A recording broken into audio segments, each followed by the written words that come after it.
And one more time, good afternoon, or good morning, good evening, wherever in the world you happen to be. This is PM for the World. This is the global charity conference to make sure we do what we can to support Turkey and Syria, the victims there. We do what we can to ensure that we as leaders and as project management professionals are able to provide the sort of support and assistance and development that we need to be able to step into the role that we have in front of us. Our final speaker for today is Agata Czopek, and Agata, do forgive me if I mispronounce the surname. Agata is a capability development manager at Philip Morris International, where she is responsible for creating learning and capability development programs for digital teams across 50 different markets. She has a range of very prestigious qualifications, including a Master's of Science in Business Administration, a PhD in Economics, and most importantly, she graduated from the PMI Leadership Institute class in 2018. Her experience covers a whole range of industries in a whole range of countries, from the US to the Middle East. She's won the first Design Thinking Accelerator Program award organized by Sonoma in Amsterdam. She's built her own mobile learning platform and has worked as a management consultant at the Human Capital Practice at Deloitte in Switzerland. She's an author, she's a workshop facilitator, she's a conference speaker, and I'm sure you're going to be extremely enlightened and well informed from this presentation that she's about to bring to us. So, Agata, we hand over to you for the final session of this conference. Well, thank you. Thank you very much, Jürgen, for this nice introduction. Good morning, good afternoon, good evening, wherever you are in the world. Jürgen gave a very nice introduction about me, but to make things very simple, I'm Polish. I'm the Solidarity Movement child. I also raised through the turbulent times of my country. And my country, Poland, do have now turbulent times because it's so close to the war with Ukraine. And yes, I think we all stand up to the challenge. We are doing our best to share the best practices, to share what we do, and some ideas how to make things even better. In general, I'm based in Switzerland, so it's an early morning, 7 a.m. for me. I do work for Philip Morris here, and I'm on a daily basis also a lead project manager. So I do leave all those hiccups, troubles, and I wanted to share with you certain thoughts, and coming from also my experience working with MEDER. In the PMI Switzerland chapter here, we also support non-government organizations that are supporting crises in the world, and I think it's really worth to pass that knowledge. I mean, in general, non-government organizations, they don't have a very strong project management practice. I mean, it is a bit what it is. It's a very much an ad hoc or action-oriented activity. But I think it's always very good to step back a little bit and think, how could we do this better? And even from the first thoughts, I may say that I have some very good news when it comes to the leadership and engagement in troubled times. And I also have some bad news as how difficult it is to have leadership and engagement in troubled times. Let's start from the good and the bright side. So the good side is that whenever the crisis is hitting, we are stepping on our toes to make things happen. And you see that with the certain areas. And if you think about it, if you think about the projects that you were leading or you were part of, you do remember best the projects that were the most difficult. Because yes, if the projects are difficult, if we are facing a very complex matter, if something is threatening us as humans even, we do step up. We go the extra mile, and you don't even need to ask for this engagement. This is something internal, intrinsically embedded in our human nature, that yes, we will give the hand, we will do the extra mile, we will wake up earlier, we will not sleep, we will work overnight. I mean, this conference is one of the examples. I mean, how many people are standing overnight here? So yes, we do this extra mile, and this is, you don't need to even ask, you don't need to facilitate this engagement. And engagement is coming from the sole fact that this is a challenge, that we need to step up, that the circumstances are threatening us as humans.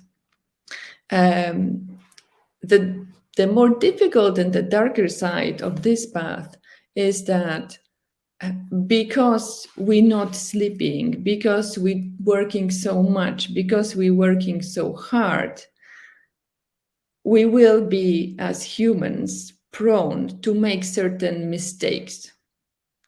And if you think about it, and if you ever tried not to sleep for 48 hours, your brain, you will almost feel like you're drunk. And this is, I mean, it's coming from physiology. I mean, we just, as humans, we need to sleep. And I think having this awareness that this is what we are driving, this is what we are leading, we have people and community with us that are doing the extra mile, but they also need a certain sleep, a certain care, a certain extra element, that you really need to take care of those people, because they will make those decisions, they will drive those projects further, they will make the next steps of whatever the project brings. And with these troubled times, we do have motivation, and we find satisfaction from the help itself. So very often you also don't need to pay people. So it's another element that, you have this volunteering passion, you have this volunteering engagement, you have people that will do or that will donate money. And as people, we will feel satisfaction even from this element of donating money. So I think those two equations, and seeing and trying to find out, we do have engagement, it's motivating, we feel good helping. And this is very human. Like, if you help your neighbors, you will feel better, not even your neighbors. So I think kind of building on that and knowing that this exists, it helps us to move the mountains, and helps us to move further. But on the other hand, be conscious about it, that those going, extra mile, not sleeping, not having a rest, it probably will make your decisions, less accurate, will make it more difficult to cooperate. People will get more itchy. There will be more elements of trouble, struggle, conflict in between.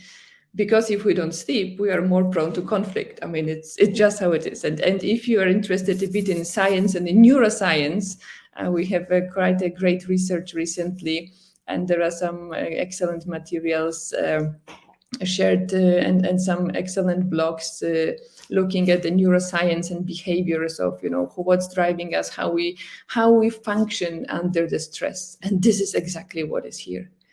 We will function in the troubled times under the huge stress, and will not be able to sleep over, will not be able to calm our mind, will not be able to rest properly.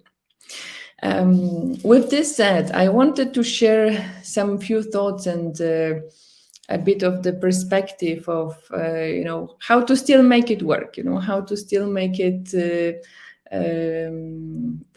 team, the leadership, all the composition, how we can drive the projects to have the success. And I would be very happy if you have any questions. I don't see any questions or comments so far, but also please, facilitators, if you see any, I'm very happy to jump on them and respond and even edit a little bit to the conversation. So it's not just the monologue from my side, but helping to understand also your thoughts in that matter. trying to find the best way forward. So with this, I wanted to tell a little bit about myself. Yes, I was born in Poland. I do live in Switzerland now. That's how the full story evolved. I was a professional sailor in the beginning, so that was my first career. Then looking at some digital solutions and working on projects with a lot of technology. At a certain time, moving to Switzerland. Working closely with the Switzerland chapter, and having a lot of experience with people from different countries, different backgrounds, different patterns that led them to where they are. And even today, I work with the team. I'm leading cross-functional projects. And I have in my team people. I mean, I don't think that any of us has the same passport. So it's truly international environment, and also quite a challenging when it comes to the leadership questions, leadership styles, and leadership conflicts too. Yeah, or like different elements where the conflicts are coming from, or some other itchy points that can come on our way. The first thing, and I wanted to structure it a little bit, like let's try to maybe have a question and try to find the answer in that. I think it's that's what's triggering our brains and helps us to find a solution. What it does to engage and lead in the times of crisis. Now let's start from this one and see. Okay, like how do I engage? What is it in? What's different? And with this, I wanted to bring quite a famous the hero journey. We are, as humans, we're going through the certain experiences, and as Michelle mentioned, like you move to this country, to that country, you have certain patterns that led you through. But in general, as people, we do follow the hero journey, and we want to give back whatever we have. And this journey shapes us and let us know and let us understand how to bring the best value to our community. And if you think about you as a leader, or how the leadership and how the performance works together, I think it all starts with having a satisfaction with people. I mean, you have to have a motivation. And as I mentioned, motivation in the times of crisis, you have it very often because there is a situation you want to fix it. Yeah? If you want to fix it, you have engagement. With this engagement, you have performance, profitability, productivity, and satisfaction. So from this perspective, and if you think about the crisis and some standard, like maybe I would say even boring projects, with the crisis time, this path is easier. You have this motivation, you have this engagement of people. They want to help you, your team. And that's how you create the leadership cycle, with this caveat that you need to be very careful here, not to push people too much, yeah, because that will crash. And if that crashes, and what's the opposite? I mean, if you think about if people are frustrated, that it leads to sadness, that leads to demotivation and disengagement and unsatisfaction. So I think there are those two elements that when you think about the leadership journey, you have to take into consideration.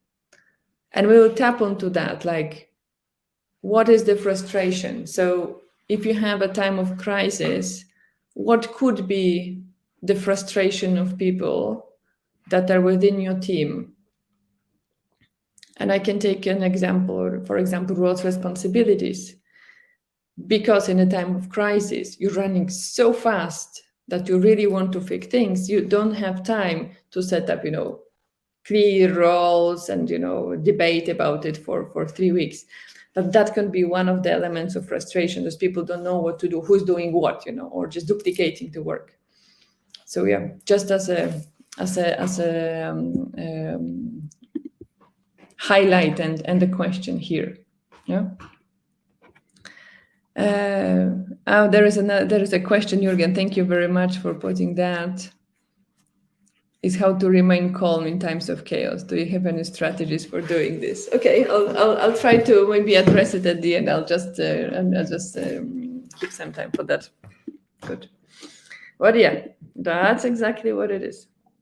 And yeah, if you think about leadership and the management and the two components, leadership, ability to not exert your authority or your power to induce energy and motion to the human system. Yeah, that's how it works.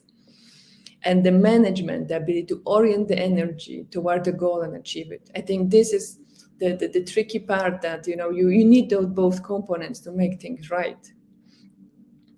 And as I mentioned, I think the leadership will come faster, earlier, the engagement will be there, but the management and inducing and finding, orienting this energy to generate a goal, achieve it, to finding what we do first. We'll tap on that also in this presentation, how to prioritize, how to get out of this chaos, and how to, calm your mind and say, okay, do it be A and B and C and D.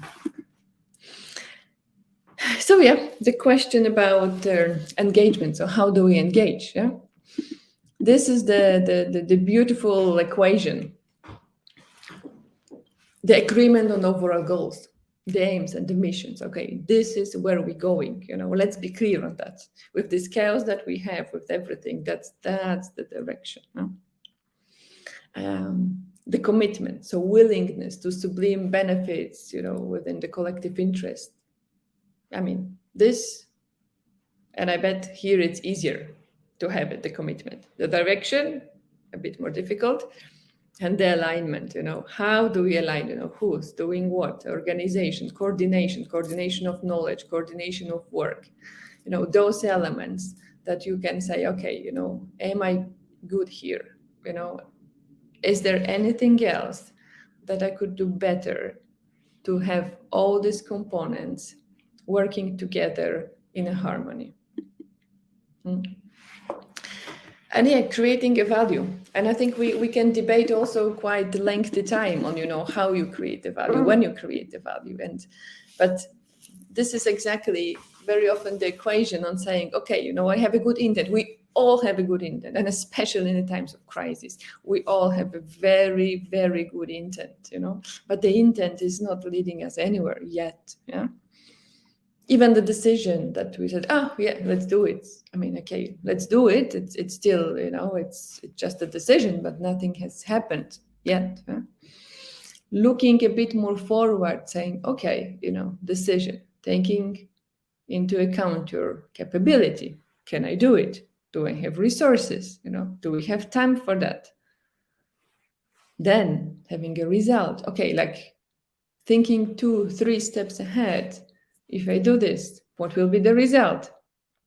And then, would that be something of value for the community? And I think here, with the times of crisis, we can also often break this equation, because what we think it's valuable for us, it's not necessarily a value for people who are in need.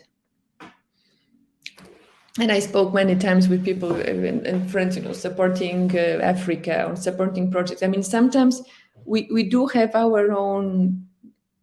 I mean, we have our own thoughts, we have our own experiences, and we think that this is right.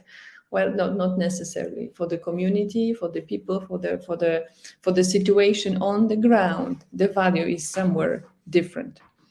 And have the courage to raise it, to discuss it, and to see, okay, how do I really bring something of value to the community that I'm supporting? Yeah, and how to make it really real and measurable for the people that are in need. And yeah, getting things done. I think this is exactly the tricky part of, okay, as much as we can have good intents and as much as we can say, yes, we have to help. One of the tools that can help you is looking at objectives. Yeah, and we all know about SMART objectives. I'm pretty sure, especially those who were very close in the project management reality and specific, measurable, agreed upon, realistic timeline. Yes, this is what we know about objectives. But I would like to encourage you to go one step further and think about that something that's energizing and rewarding. Yeah, rewarding for people who are driving those actions, who are moving forward, and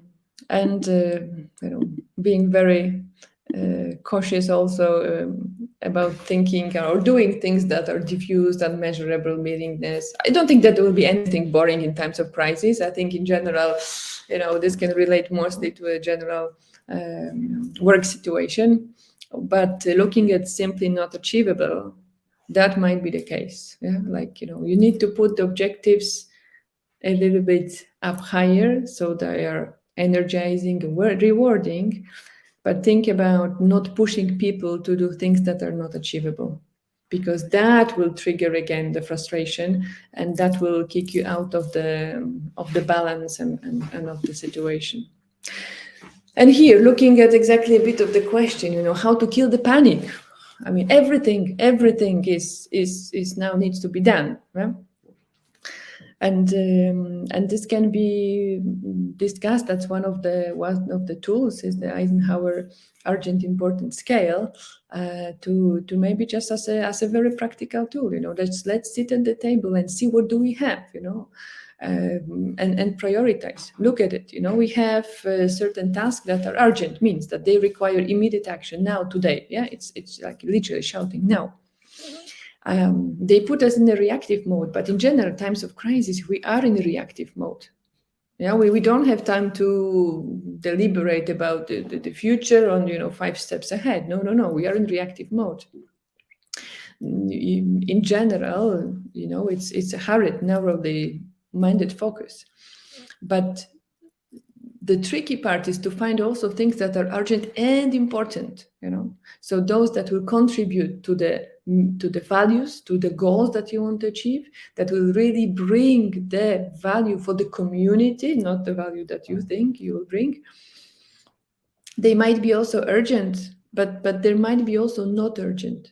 So trying to zoom out a little bit to look like everything that we have to do, and then finding out, okay, what are the important and urgent things?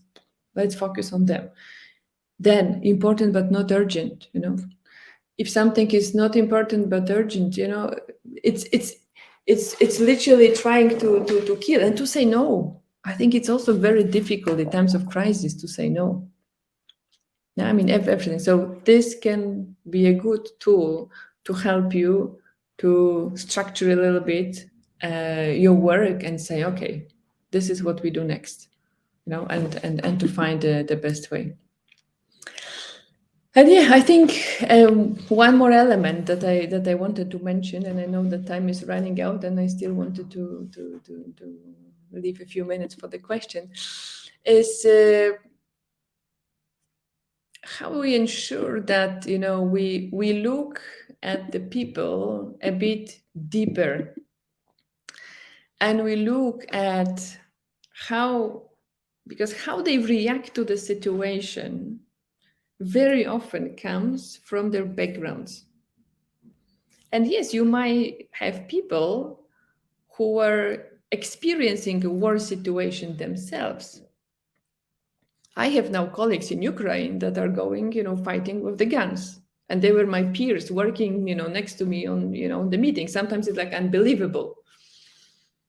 And when you think about the team composure or a team reactions or how you move forward, you need to think it through a little bit. Not to mention some even national conflicts. I mean, I work with people with so many passports that I think I kind of zoomed out a bit, but I still hear some comments that, oh, I'm not going to work with Russians. Yeah? So, this is something, and, I think it was, balanced through the years of being out of war. But in general, even in the European setup, we are like back into the wartime. And if you think about it, how people react, there is excellent work from Erwin Mayer on the culture map, understanding, how do people cascade decisions, culturally. There are countries where you have this very direct decision making. And if someone is coming from a culture when it's not done this way, that person might feel offended. I don't want to go in deep into this element. And it also depends on your situation, where you have more hermetic people and more you work with the team that's coming from the same background and from the same country. But especially if you have teams scattered, or if you're trying to arrange certain support from different countries, you need to take this element into consideration. How do people react to feedback? How do people react to the decisions? How do people react to the confrontation? If they agree, if they don't agree, how this element can influence the dynamic of your team. And the culture, it's nothing new. It's the strategy for breakfast. So whatever you as a leader will want to push through, those elements will start, dipping in and changing a dynamic and influencing how the situation evolves. And I don't think that we have a lot of victim mentality in work, although people might get tired. Yeah, if you think about it, in the times of crisis, you have a lot of engagement and a lot of like energy in the beginning, but then through the days and days and days and days, people just get worn out, and they need a big support from the almost like a mental health perspective, because they might also have, lost their family members. They might be very severely affected. And I think the doing part helps people to get through. But we cannot forget about this element of tiredness after. Huh? So think about it, that each of us is really unique and different. We have this, a national layer coming from the country where we come.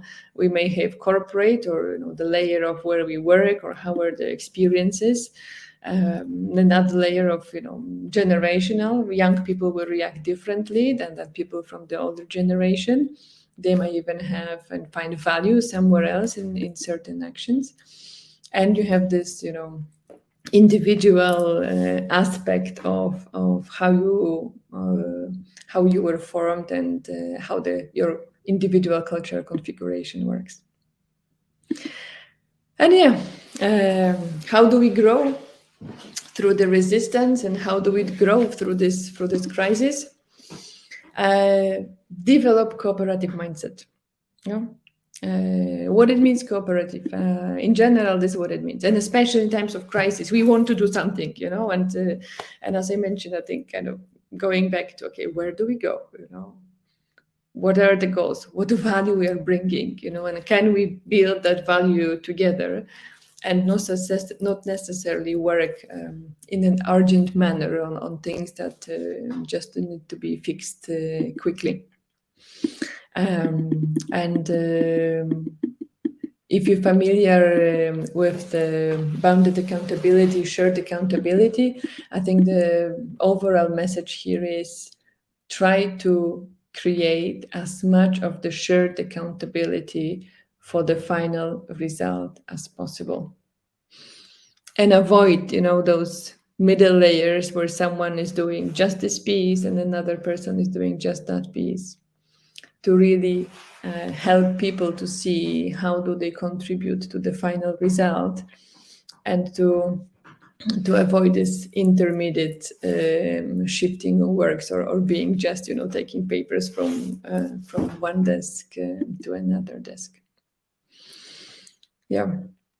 I think this would refer more to the core project managers, but I think it's also an interesting highlight that if you think about responsibility assignment matrix, the element of accountability should be shared here. And I think this is something that, getting a little bit into the details, but as I mentioned, shared responsibilities here, accountabilities that can create a binding glue that for the overall result, you hold the team. It's not that one person is doing just one and another person is doing just the B. Yeah, the cooperation happens when unique accountability rule is broken. So do create overlaps, do share this accountability, create the bridges, have the common objectives, and then through that, you can remove the non-added value layers and reward the cooperation rather than the individual work.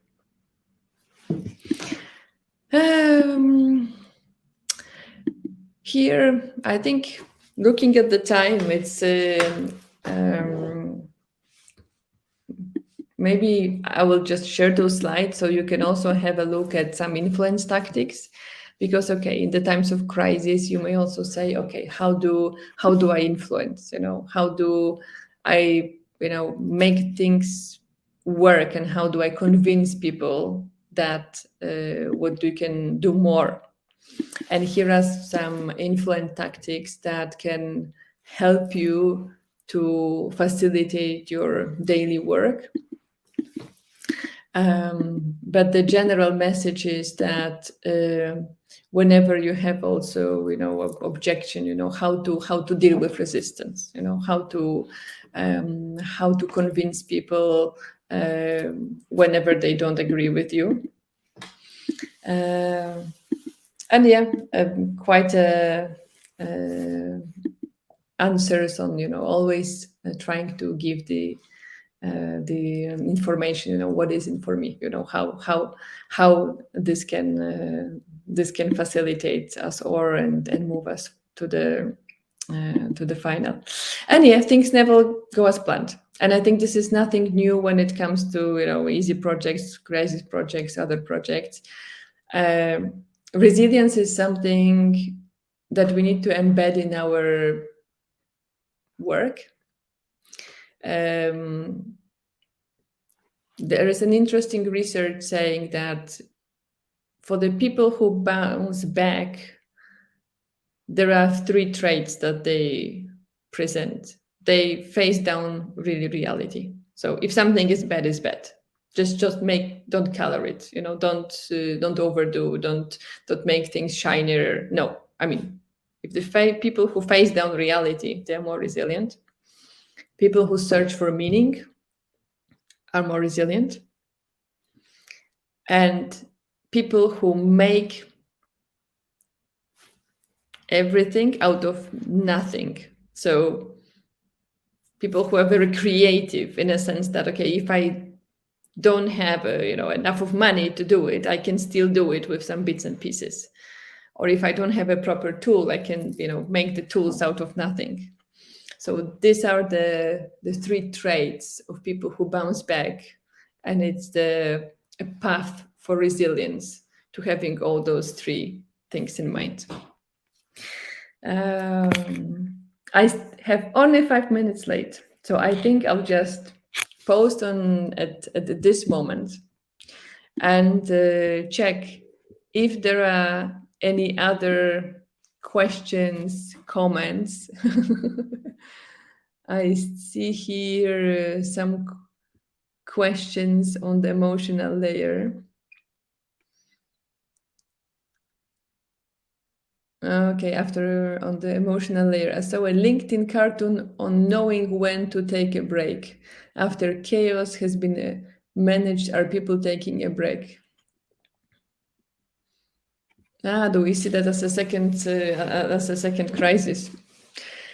I mean, this is linking exactly to what I mentioned. I mean, as much as we have this engagement and power, we are burning people out very quickly in the times of crisis. And I think it's very difficult to have external perspective. Oh, you burn too much, or she did it.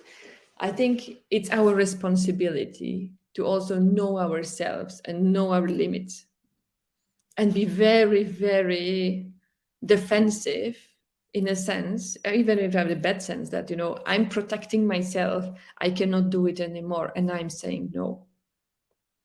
Without that, I think we can very easily get to I would say burnout. And in the situations of crisis, it can go even worse.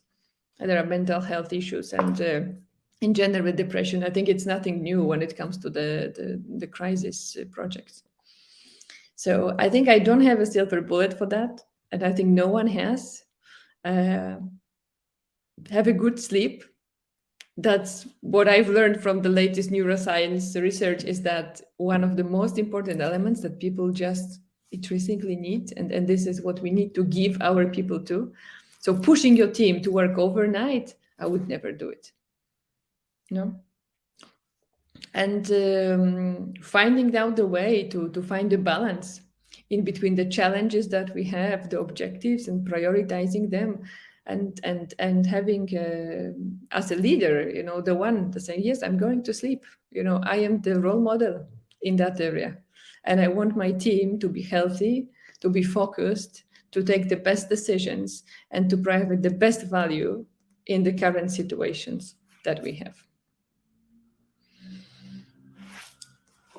Any other questions, comments?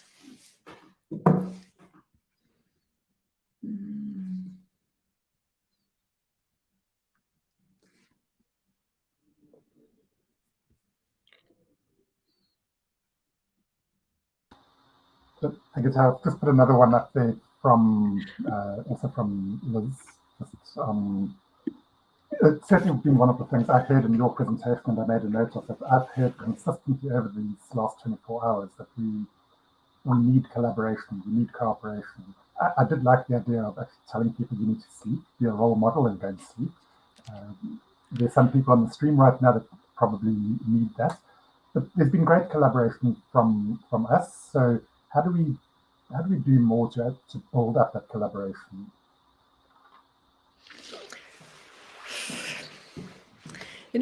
For me, the collaboration piece is coming from finding a common value that we are bringing, and sometimes it's hidden a bit below, because it's not about the objectives that we even putting it. It's about the shared values that we have, and maybe deeper conversation. What are you doing here, and what you would like to achieve at the end. I know it's sometimes difficult to trigger it, especially if you don't know people well. It's like we just gather to do A, B, and C. But I don't. Maybe through a more deeper conversation with people, we're finding out. What do you value? What do you want to bring? What's your trigger, like how do you want to bring forward. And sometimes we find that we just have different means to get there, that we do want to do the same at the end, that we share the same values, that we want to bring the same, but the conflicts or the lack of collaboration is coming from the fact that I want to do a bit different, that you want to do the A. But at the end, we're getting to the same point, and we want to get to the same point. So sometimes if you break this first layer of like, this is just a tool, or this is how the way I want to do it, but then the deeper sense and the follow path is the same. We just agree, okay, you wanted to do this way, I wanted to do that way, but okay, we meet at the end. And that can glue the team and say, okay, we have this in common. I don't think that there is anything better to get. Yeah.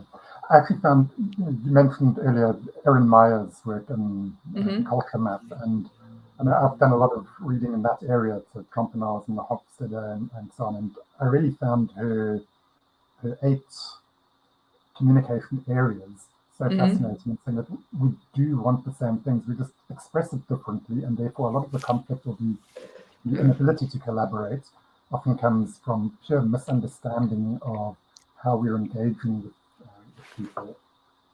And the good news there, I guess, is it's something in the hands of everyone that we can actually take that on board and help develop our own communication capability. And one of the other things that I heard, and maybe just the more of an, I don't see any other questions.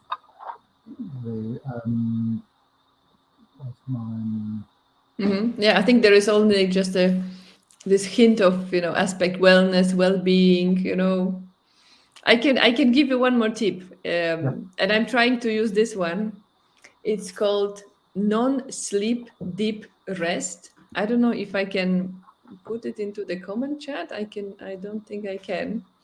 It's really coming from the latest neuroscience research. It's the 15-minute session. It's called non-sleep deep rest. Deep rest. You can find it online. You can have from the sleeping, from the sleep, yeah. You can find it online. You have the YouTube videos. You have podcasts on Spotify. Non-sleep deep rest. Exactly. It's literally you listen to someone telling you like a bit how to breathe and how to think. There is one element. You cannot calm your mind with your mind. So you cannot tell yourself that, please calm down. Now you calm down. You don't think about it.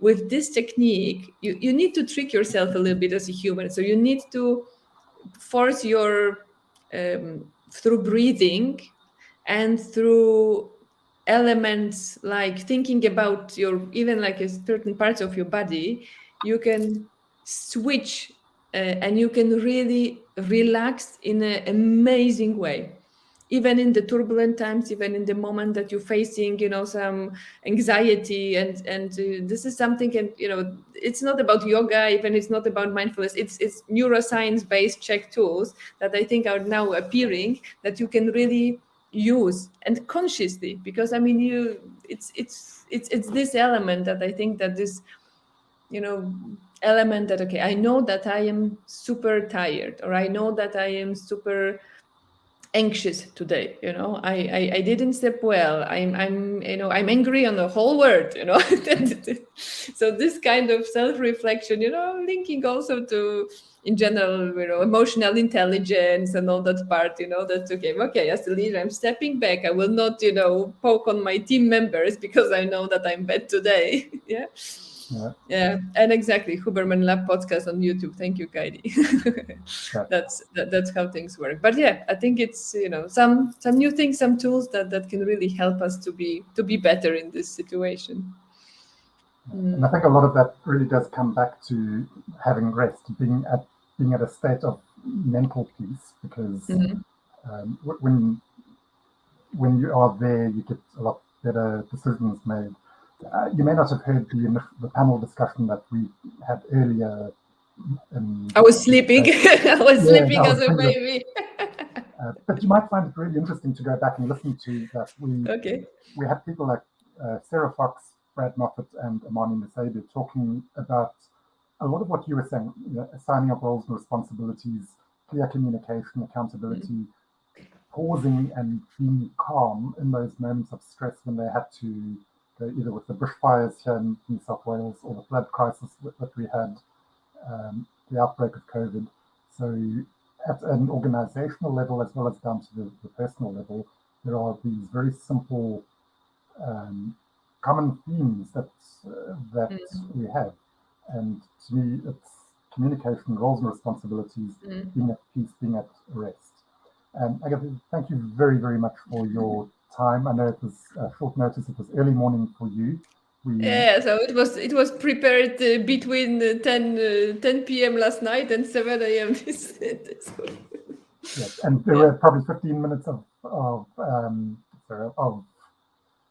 non-sleep, deep sleep. Definitely. I mean, this you cannot avoid. Even I cannot avoid. If you know you need to speak at 7 next day, you're not sleeping super well. I admit. Yeah. Great, thank you. And speaking of not sleeping well, we've had a few people in the background who have not slept well over the last 24 hours. In fact, even before that, because there was always that last minute getting ready for the presentation. So I know for me in particular, Jose hiding in the background, who's just been driving a lot of the technology for me, as well as for earlier sessions. Guillaume is there as well. Merv has been just so involved in organizing all of this. I think they will be formally thanked in just a minute, but just from my perspective as MC for this last session, thank you so much for everything that you've done. More importantly, to all the viewers, thank you for leaning in, for contributing, for listening, for gaining knowledge, for sharing and contributing knowledge as well, and above all, for contributing to a really worthwhile cause. And again, if you haven't done so, please click that link up there in the corner, or in that corner, go over, donate to CARE. If you have donated already, thank you. And why not donate a little bit more? Because every cent, every dollar will help people. And I think I'd pick up one more thing that Agata said as I close off my session, and that's when we help, we actually do end up feeling good about ourselves. And that puts us in a position where we can make better decisions and where we are actually in the mood to help even more. So let's involve that the skills we have as project managers are being put to good use in supporting those who are maybe not as capable, as competent as we are. Well, that brings us to the end of my session.